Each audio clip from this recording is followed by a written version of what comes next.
Hi everybody, welcome. I hope you guys are having some sunshine in your lives today. Here it is chilly, misty and cloudy today. It is so strange. I'm not used to it at all.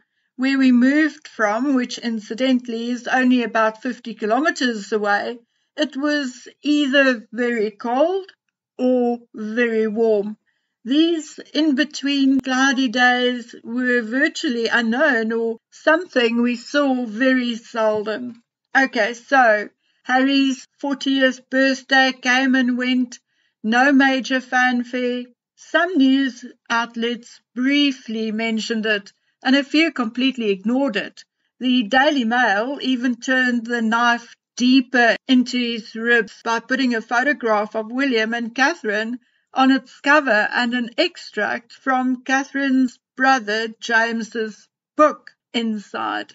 What a nice slapback. One no one can do or say anything about. I see on Twitter and Instagram that everyone or most people are up in arms because Buckingham Palace, I guess with King Charles's permission or on his instruction, wished Harry a happy 40th birthday, as did Kensington Palace on behalf of the Waleses. Personally, I'm not making too much about it. This is a milestone birthday, and I think they all thought it would look petty not to do so. And yes, I think there would have been significant backlash from, say, the Sussex camp had they not done so. So I'm not too bugged. Only Harry and the mainstream media may see this as an olive branch. I have an olive tree in my yard, coincidentally, and they should let me know if or when they run out of branches. I'll send them some. Having said that, if there's any truth in the stories about serious marital strife, which I personally don't think there is, at least not on divorce level yet. But if, then I would not put it past King Charles III to instate a Camilla-type PR drive to repair Harry's image and bring him back. I personally do not think we are there yet, and neither does my most reliable British informant. He says the word is that Harry likes his little bit of fame in the United States, and he would not want to give up all of his life in the United States, but that ideally Harry would want what he originally wanted, namely the half-in, half-out scenario. And along with IPP status, that is what Harry is fighting for, with or without Meghan. Allegedly, apparently, according to my informant, that is what Harry wants. My informant says that is indeed the word. What Meghan wants, no one knows, because no one cares what she wants.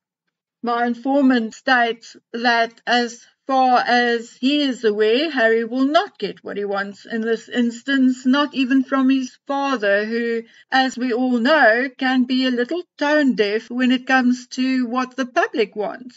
So yes, I'm not too perturbed by the birthday wishes. There are far more worrying things like fake polls, etc.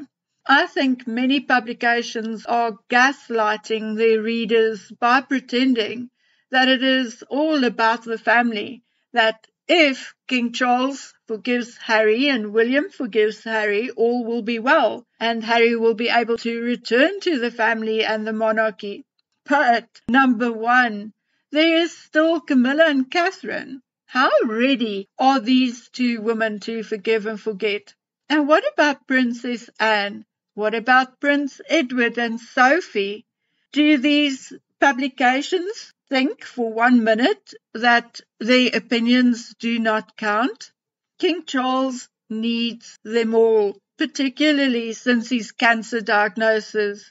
Edward and Sophie in particular had taken on a significant number of events on behalf of the king and have really been working much harder this year. What would the king have done without his sister, brother, and his brother's wife this year? And he knows it. He needs them to keep the momentum going. So, of course, their opinion will count. Something else the media outlets prefer to ignore is the fact that the public has a say. Britain's monarchy is a constitutional monarchy, not an absolute monarchy, so the public can turn on the royal family with disastrous consequences. So I think that is exactly why certain outlets are trying to gaslight us with fake polls, trying to create the false narrative that there are more people wanting Harry back than there really is. I think it is way, way, way too soon. People have not forgotten how he treated his grandfather and grandmother, or what he said about the country and its people. I do not think British taxpayers are ready to see any of their money going to Harry as yet.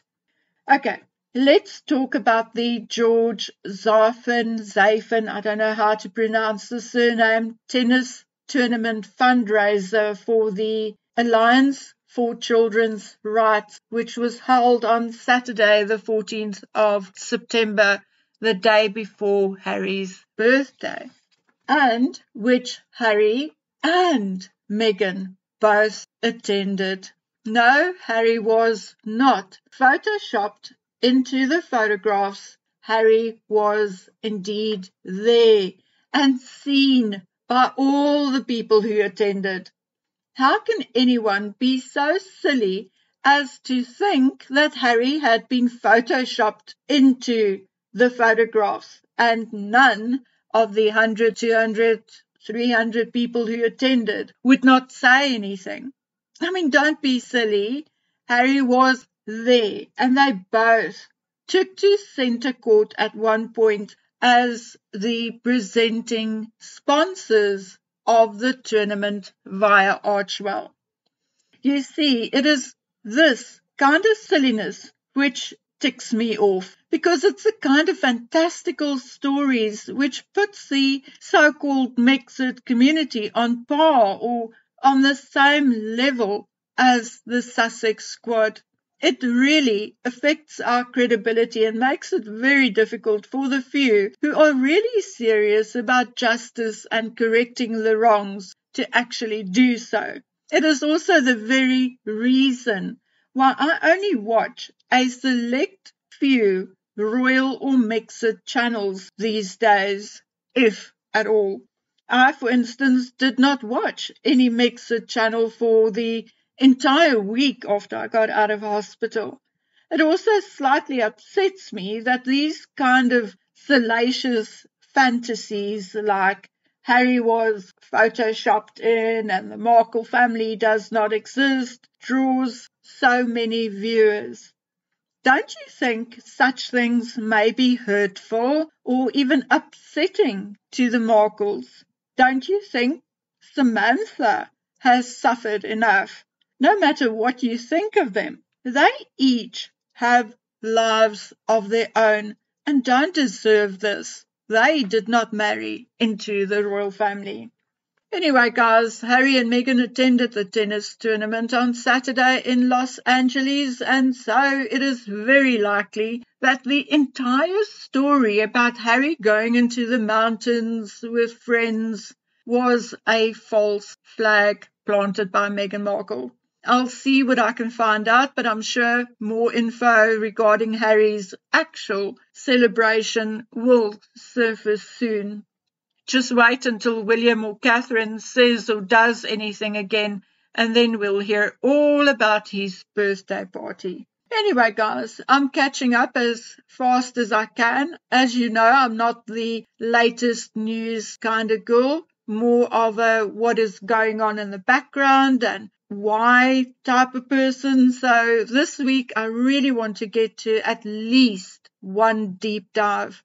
So please, while I go off to work, I want you all to take good care of yourselves until we meet again on the next one. Bye.